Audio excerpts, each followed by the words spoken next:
নমস্কাৰ সত্যৰ পথ চিধা কথাত দ্বিতীয় খণ্ডত আপোনাক স্বাগতম জনাওঁ।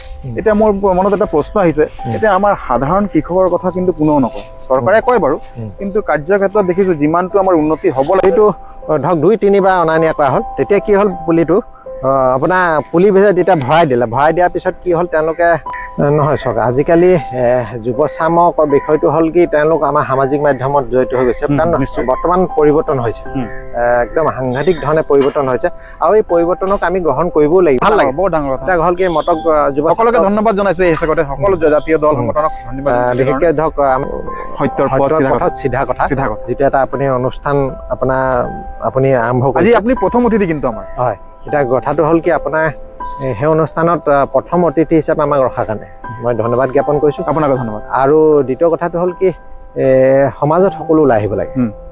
এতিয়া আপোনাৰ দৰে যদি বহল চিন্তাধাৰাই, যদি ধনাত্মক চিন্তাধাৰাই যদি আগবাঢ়ি আহে, কাৰণ আপুনিনো আজি কেলৈ আহিছে অনুষ্ঠানটো, আপুনি দুজনক বিষয়টো দেখুৱাবৰ কাৰণে, অৱগত কৰিবৰ কাৰণে, জাগৃত কৰিবৰ কাৰণে। আজি আপোনাৰ বিষয়ৰ যোগেদি যদি 3000 মানুহ চালে, 3000 মানুহৰ জিংবিলি প্লাষ্টিক আমি যিটো অৰ্ডিনেৰী আৰম্ভ কৰিছিলোঁ, কিন্তু প্ৰথম অসমত বন্ধ কৰিবৰ কাৰণে আমি আমিয়ে জনাইছিলোঁ। পৰিৱেশ 2012 চনত আমি দাবী জনাইছিলোঁ। এতিয়া বন্ধ হৈছে নে?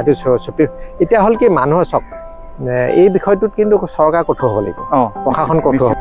গংগা দূষিত হোৱা মুখ্য কাৰণটোহে প্লাষ্টিক। মানে কি কয় আপুনি, সকলোৱে লক্ষ্য কৰা নাই বিষয়টো, মানে কি কয়, আমি ধূপ ধূনা লৈ যাওঁ যে, তেলৰ বটল লৈ যাওঁ, লৈ কি হ'ল, কেৰি বেগ এটাত গাঁঠি মাৰি পেলাই থৈ গৈছে। সেইটো আৰম্ভণিতে চকু পৰা নাছিলে। এইটো ধৰ্মৰ কাৰণে অধৰ্ম।